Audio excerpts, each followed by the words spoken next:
You think kissing is instinct? Something wired into every human being on Earth. It isn't. Nearly half the cultures ever studied never kissed at all. Not romantically. Not as a greeting. Not once, until outsiders showed them how. Which means the thing you think is the most natural gesture in human intimacy might actually be one of the strangest cultural accidents we've ever spread by pretending it was normal. Let's start with the number because it's the one that breaks everything you assumed. In 1992, anthropologist William Jankowiak studied 168 cultures around the world, looking for one specific behavior: romantic, mouth-to-mouth kissing. Not affection in general.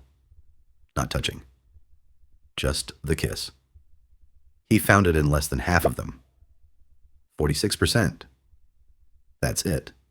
In the other 54%, kissing on the mouth either didn't exist, or when researchers described it to people, they reacted with confusion, sometimes disgust. There are documented groups like the Mehinaku in the Amazon and several communities across sub-Saharan Africa and Papua New Guinea, where pressing your mouth against someone else's mouth wasn't romantic. It was strange. Occasionally it was treated as unsanitary, uncomfortably close to swapping saliva with an animal. So if kissing isn't universal, it can't be pure biology, which rules out the easy explanation. But here's the part that makes it weirder. Even in cultures that do kiss, we can't agree on when it started or where. For decades, the story historians told went like this. Kissing began in South Asia around 1500 BCE, referenced in early Vedic texts, and then spread west when Alexander the Great's armies marched through the region a few centuries later, carrying the behavior back to the Mediterranean. Clean story. Wrong story.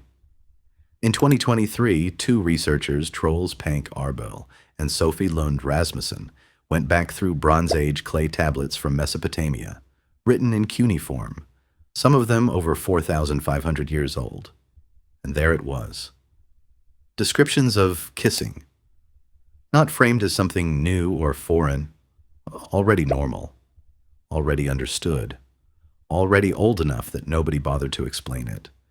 The behavior wasn't invented in one place and carried outward like a trade good, passed from hand to hand. It shows up independently in different regions at different times, without a single clear point of origin, which means kissing isn't one invention, it's something multiple unconnected groups of humans landed on separately, thousands of miles and centuries apart from each other. That should bother you a little, because if it wasn't taught culture to culture, and it isn't universal either, then what is it? Here's where the biology gets strange instead of simple. Look at our closest relatives. Chimpanzees do something that looks almost exactly like a kiss. Mouth-to-mouth contact used to calm each other down after conflict, or as a greeting between allies rejoining the group. Bonobos do it too, and with more tongue involved than most people are comfortable picturing. So there's a version of this behavior in primates that predates humans entirely, but it's inconsistent.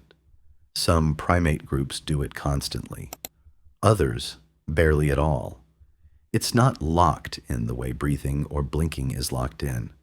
It's optional, which is exactly what you'd expect from something cultural riding on top of something biological, rather than something purely hardwired into the species. Now here's a theory that sounds absurd until you think about it for more than 5 seconds.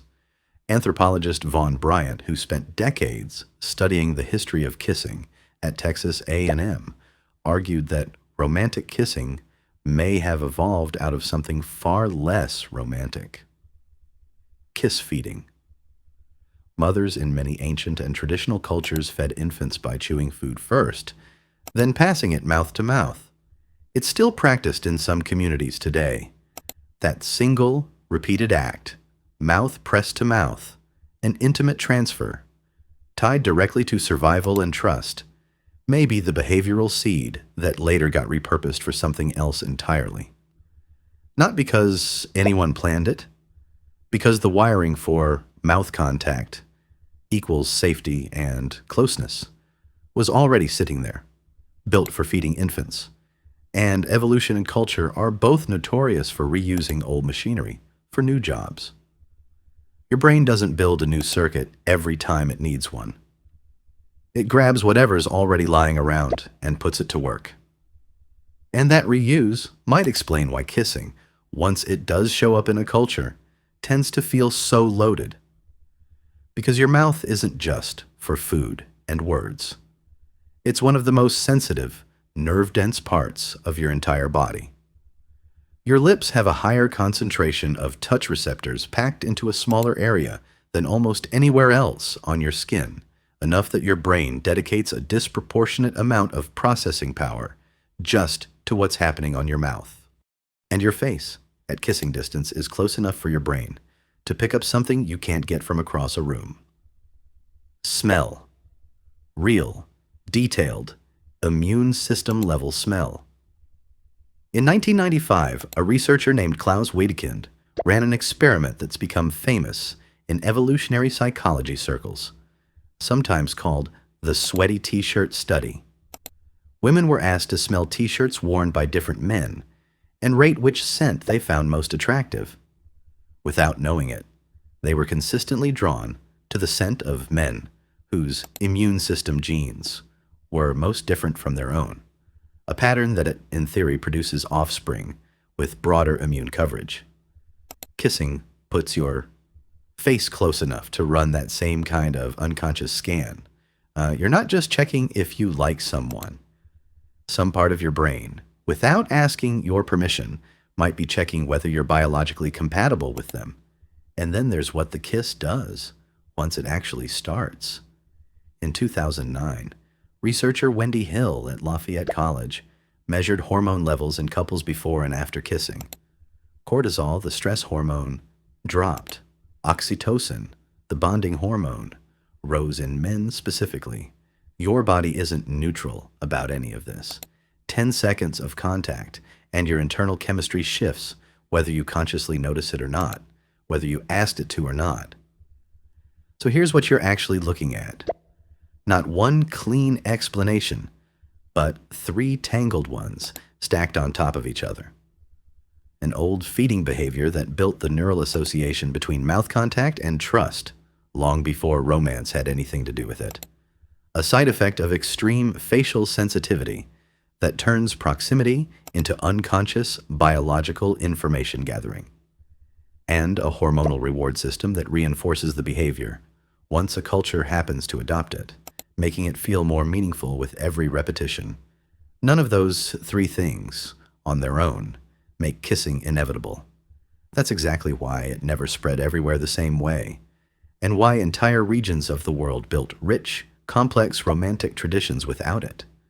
But biology only explains why kissing feels powerful once it exists. It doesn't explain how the gesture got recruited for something bigger than romance entirely. Because once certain cultures had it, they didn't just keep it in private, they put it to work. In the Roman Empire, there were technically 3 different words for 3 different intensities of kissing, and where you were permitted to plant one depended entirely on your social rank, relative to the person in front of you. Kissing a superior's hand, or in some cases their feet, wasn't affection. It was a public performance of hierarchy, done in front of witnesses, on purpose. Medieval European courts formalized it further. A kiss on the ring meant submission. A kiss on the cheek between equals meant alliance. A kiss withheld could be a calculated insult, understood instantly by everyone watching. Early Christian congregations practiced something called the kiss of peace, a ritual mouth-to-mouth or cheek greeting passed through the entire congregation during worship, meant to physically demonstrate that no one present held a grudge against anyone else in the room. It got so socially loaded, so fast, that by the medieval period, church authorities were writing rules about who was allowed to kiss whom and in what order, because the gesture had become a visible map of trust, rank, and forgiveness that everyone in the building could read at a glance. The kiss had stopped being just a private biological reflex. It had become a language the same way clothing became a language, worn on the body instead of the back, readable by anyone paying attention. There's one more piece worth sitting with, because kissing isn't just physically intimate, it's dangerous in a small, ancient way. You're putting your face, your breath, your open mouth within inches of someone else's. For most of human history, that kind of proximity was reserved for the people you trusted most. Family, infants, the closest members of your group. Letting someone else get that close was itself a signal, independent of anything romantic. A willingness to be vulnerable at exactly the range where a threat would be hardest to escape. That vulnerability might be part of why the gesture, wherever it emerged, carried so much emotional weight once it did. It isn't just contact. It's a small, repeated act of trust, dressed up as something else, which brings you back to right now. The next time you kiss someone, you're not performing some ancient universal instinct written into every human on the planet since the beginning. You're participating in a behavior that half of human societies never invented at all, running on hardware originally built for something completely different. One that happens to sit close enough to your nervous system, your sense of smell, and your stress hormones that it feels like it means everything. It doesn't feel inventa.